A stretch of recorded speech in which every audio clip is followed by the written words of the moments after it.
Welcome back to First Take. The New England Patriots are 4.5-point underdogs for next Sunday's Super Bowl, where they will face the Seattle Seahawks in Santa Clara. Here was Stephen A. on Tuesday when we were discussing the interesting point spread.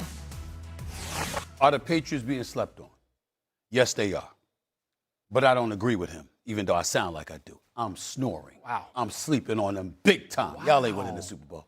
Y'all ain't winning the Super Bowl. I'm telling you to your face right now as a New England Patriot. You ain't winning the Super Bowl, okay? The reason why you shouldn't sleep on the New England Patriots is because clearly divine intervention is shining down upon them. I mean, damn, how much luck can you get? Vengeance is Seattle's. It will be exacted a week from Sunday. The Seattle Seahawks win the Super Bowl championship. And that's a big, big thing coming from me because I love Mr. Kraft. You guys agree with Stephen A. here, Dan? I think I lean towards Seattle. To say that they have no shot, are you implying that New England has no chance, Stephen A? I want to clear that up. No, I'm not saying that. I'm just saying that in the end, they just understand they're going to lose. That's all I'm trying to say. It'll be a nice game, be a tight game, be competitive. They're going to lose.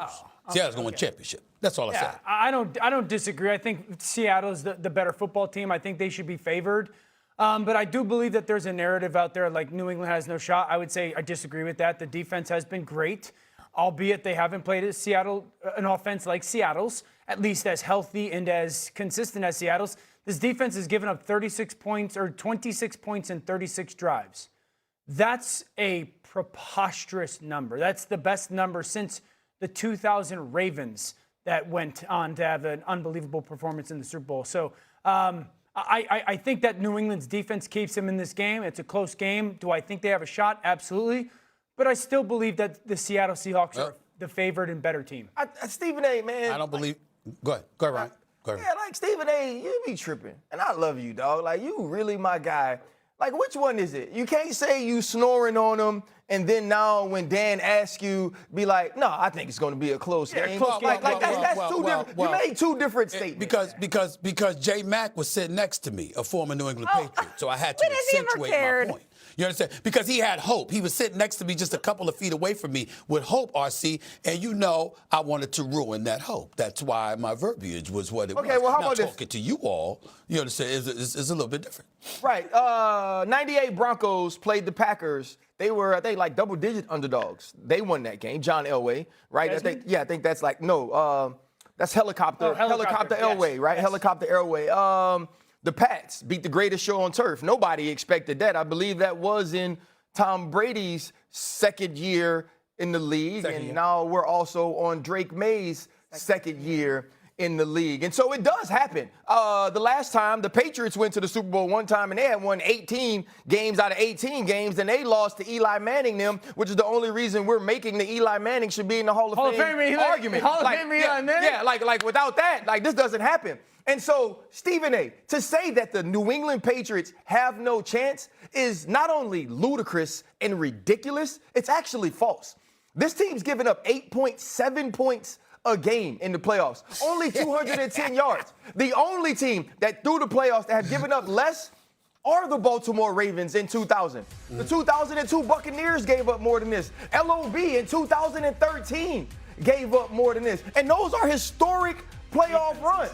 And I don't care. I get it. Justin Herbert has never played good in the playoffs, never been a big game quarterback, but they only scored 3 points.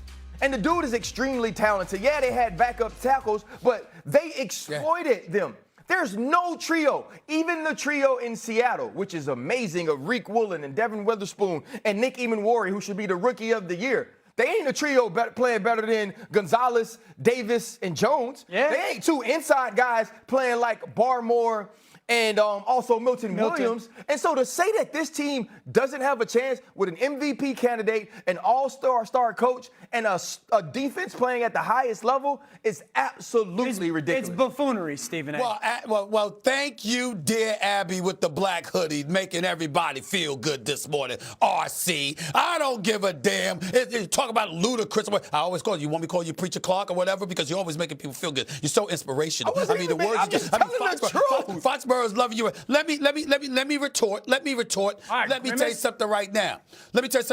Their defense is elite. I got that part. But here's the deal, y'all. They were playing against the Los Angeles Chargers squad. Offensive line was compromised. You're going up against a Houston Texans team that wasn't much offensively, and that's even when you had Nico Collins, which you did at that game, and Schultz goes down in the second quarter. Then you go to the AFC Championship game, and Jarrett Stidham was your quarterback, and I told y'all about that, right? So you had a backup quarterback in the NFC Championship game. You had a guy in C.J. Stroud that's been struggling, and he was bereft of the weapons that he customarily was having, and we all know what Justin Herbert has looked like come postseason time. The man ain't won a playoff game yet, and their offensive line was compromised. Now, you're going up against the Seattle squad. Their defense is even more elite than New England's defense. And we know New England's defense is big time, and Seattle's is better.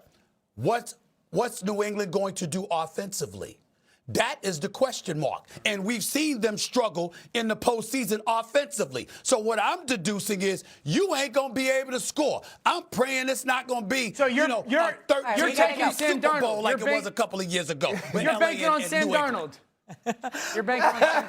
We'll do more of this. We'll do more of this all next week. I don't have a problem saying that now because he's proven that his kryptonite against the Raiders. We'll do this all. We are now 10 days away from Super Bowl 60. And the Patriots said quarterback Drake Maye would have been limited if the team had practice yesterday, but it's because of that injury he suffered to his right shoulder during the AFC Championship game. Now, per league rules, both New England and Seattle were required to submit something called projected injury reports ahead of today's first practice. Dano, you hear this shoulder injury, throwing shoulder 10 days before the Super Bowl. It does raise some level of concern, no? Yeah, it does. It obviously makes you take a step back and be like, okay, where is he post that injury, certainly in the game, and then how much they think it's going to impact him and his ability to play. Pain tolerance can be handled. Pain tolerance is one, your individual pain tolerance, and two, there's ways that you can go about managing that. I would say this in regards to the game that Drake has to play. Precision. Precision is needed against this defense. If you just watch this defense play in Seattle, and certainly in the playoffs and in the NFC Championship game, Matthew Stafford had a big game, but it was also because some of the passes were absolutely flawless. Can Dre replicate that given that shoulder injury or hindrance? That's going to be the biggest stepping stone for him and that offense. You said something earlier in the show. I'm going to ask you. You said he has to play the best game of his Patriots career to win this game. Is that because of the respect you have for Seattle or because of the things that we have seen with the New England offense maybe not being as humming as it was other points in the season? No, it's out of respect for Seattle's defense. It's also watching this defense play every single snap this year. And if you just watch the quarterbacks that play well against them, you got to play at a really high level. And understanding it's not the most dynamic offense. They don't have this massive margin for error. The defense is very good. Offense is situationally playing at a high level. But he's going to have to play and throw the ball the best that he has all year for them to win. Hawk, Maye has been sacked 15 times in these playoffs. How concerned are you when you hear A, shoulder, and B, that he hasn't been lighting it up in the first 3 games? I am concerned. I'm concerned because, again, you talked about 15 sacks. He's had 6 fumbles. He's had 2 interceptions in these playoffs. And sometimes, like, we let that sweep under the rug because of how some of his opposing quarterbacks have played, like C.J. Stroud one game, had a really tough game, and it didn't show that he also turned the ball over in that game. So when you look at his shoulder, right, you could say, okay, he played tough. It was bad weather that the Patriots are playing in, but you're basically swapping one obstacle for another with that shoulder, not to mention the spectacle that comes with the Super Bowl. And so to Dan's point, Drake is going to have to play at a high level because what we've seen in the playoffs so far does give you cause for concern. Then you mix in that he's a young guy. There's going to be interviews, the cameras, the spectacle that the Super Bowl is that Sam Darnold, while he wasn't a starter, has experienced before. San Francisco. That's an advantage. This is a young kid, so you're hoping that this shoulder, even if he's okay, which he's going to play no matter what, it can't be something that also takes up space in his memory brain. I think it's a situation where